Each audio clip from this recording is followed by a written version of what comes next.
নেতৃত্বে আনোয়ার সাহেবের সামসা আনোয়ার সামসায়ে মানে কি সব কি নিয়ে গেছে। এই জায়গায় কালকে রাত্রে আমরা যেখানে আসছিলাম দোকান দখল করার কথা ছিল, ওইখানে আমরা আসার আগে সম্পূর্ণ মাল ছিল। রাত 2:30 থেকে 3টার মধ্যে আমাদের আপনার দোকানের পার্শ্ববর্তী দোকান থেকে ফোন করে বলতেছে ওরা দোকানের তালাগুলো কাটতেছে।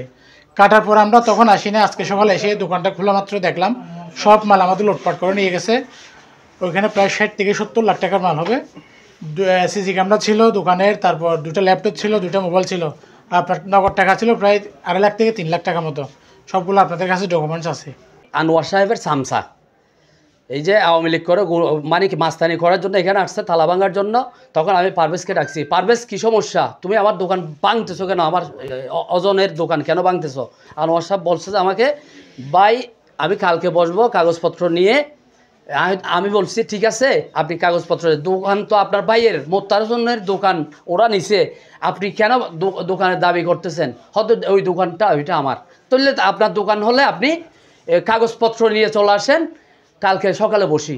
ও বলছে যে মানে কি আমার ডকুমেন্টস আছে। এই ঘটনাটা হচ্ছে আপনার দোকান ছিল আপনার মুক্তার হোসেনের, আমরা ওনার কাছ থেকে 5 বছরের জন্য ভাড়া নিছি।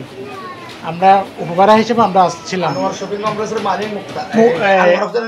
ছোট ভাই মুক্তার হোসেন, হ্যাঁ, ওরা ভাই ভাইয়ে দ্বন্দ্ব, কিন্তু ভাই ভাইয়ের দ্বন্দ্বের মধ্যে আমরা এখানে কষ্টে পড়ে গেছি। আমরা উপভাড়াটি হিসেবে যখন ছিলাম আমাদের মালগুলো লুটপাট করে নিয়ে গেছে। এর বিচার কাদের কাছে দিব আপনারা বলেন? কাউকে চিনতে পেরেছেন? অবশ্যই চিনি।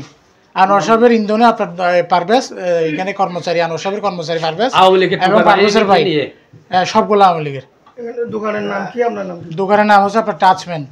আমার নাম হচ্ছে আসাদুল ইসলাম প্রিয়াস। বর্তমানে আমি উপভাড়া হিসেবে ভাড়াটি আছি। শুরু করতেছি কালকে 12টা 45-এ আমি যখন আনোয়ার শপিং কমপ্লেক্সে আমার ভাইয়ের দোকান যখন দখল করতে আসছে, তখনই আমাকে ফোন করছে। ফোন করার পরে আমি দেখতে পাচ্ছি এখানে 8 থেকে 9 জন লোক অবস্থান করতেছে। অবস্থান করার পরে পারভেজে ওর রেকর্ড আছে সব কিছু। ও বলছে যে কি সকালে বসার জন্য বলছিল, এখনও আসে নাই। আমি যখন বাসায় চলে গেছি তখন ওর গুন্ডা বাহিনী এসে, ওই যে পারভেজ নামে কয়েকটা সন্ত্রাসী বাহিনী এসে মানে কি দোকানপাট কোম্পানি লোটপাট করে নিয়ে গেছে। পারভেজের নেতৃত্বে পারভেজ কথা হচ্ছে অস্ত্র সহকারে এসে এই দোকানটিতে আমরা জানি উপভাড়া নিয়েছেন। হ্যাঁ, কথা হচ্ছে আরো কয় বছর মেয়াদ আছে একটু বলবেন? এখানে মনে করেন মেয়াদ আছে আরো 4 বছরের, 4.5 বছর মতো মেয়াদ আছে। কেন এই ঘটনা? এই ঘটনা হচ্ছে মোত্তার হোসেনের আর ভাইয়ে ভাইয়ে দ্বন্দ্বর কারণে আজকে উপভাড়াটি যারা আছে ওদের মাসুল ওদের বুক করতে হচ্ছে।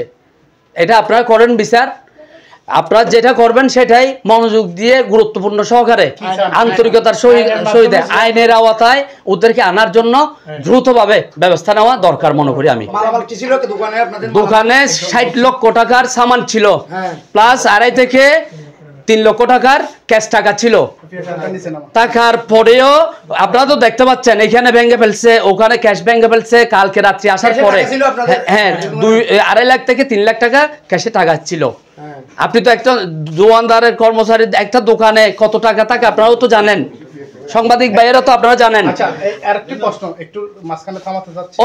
আমি জাস্ট অনলি ফর 1 মিনিট। আমি যখন আসছি তখনই আমি দোকানে এখানে ঢুকতে পাচ্ছি না, ওই দিক দিয়ে যাচ্ছে, ওই দিক দিয়ে যাচ্ছে, আবার নিউ মার্কেটের ওই দিক দিয়ে ঢুকে এখানে আসার পরে দেখতে পাচ্ছি সিসি ক্যামেরা নাই, কারেন্টের লাইন নাই, তোমার এই সাইনবোর্ড নাই, আর কারেন্টের লাইনের তারগুলি নিচে ওই আরেকটা দোকানের এখানে পড়ে আছে। ওখান থেকে আমি নিয়ে এখানে চলে আসছি। চলে আসার পর দেখতে পাচ্ছি আমি তো বাসায় চলে গেছি। চলে যাওয়ার পরে আবার রাতের 2:10 বা 2:20 হবে, এখানে মানে কি লুটপাট করে। একজন ভাই আমাকে ফোন করছে কি মানে কি সৌদিয়ার একরাম ভাই ফোন করছে। ফোন করার পরে বলছে যে মানে কি আপনার তো তালা ভেঙে যাচ্ছে, ভেঙে ফেলতেছে, আপনার সামানগুলি নিয়ে ফেলতেছে। তখন পিয়াস আমাকে কল দিছে। কল দেওয়ার পরে আমি যখন আনোয়ার সাহেবকে কল দিছি, হঠাৎ আমি তো ঘুমের মধ্যে ছিলাম, ভাই আমি তো জানি না, কালকে সকালের মধ্যেই বসবো। এই বিচারটা আপনাদেরকে দিছি, যেটা করতে হবে আইনের আওতায় আনা হোক সেই ব্যবস্থায় আপনারা করবেন। আরেকটা বিষয়, আপনার দোকানের মধ্যে যে মালামাল সহ টাকা সহ কি পরিমাণ আপনার ক্ষয়ক্ষতি হয়েছে এই জিনিসটা একটু বলেন। এইখানে 60 লক্ষ টাকার সামান ছিল, জেমসের ছেলেদের কাপড় চোপড় আর কি, প্যান্ট থেকে শুরু করে। তারপর এখানে মোবাইল ছিল, এখানে ডয়ারের মধ্যে মোবাইল ছিল, ডয়ার ভেঙে ফেলছে, ক্যাশ টাকা ভেঙে ফেলছে। এখানে ল্যাপটপ ছিল, ল্যাপটপ আর ওই যে আইফোন ছিল, অনেক কিছু ছিল এখানে। আপনারা তো দেখতে পাচ্ছেন, সরজমিন আপনারা আসছেন, আপনারাই তো দেখতে পাচ্ছেন।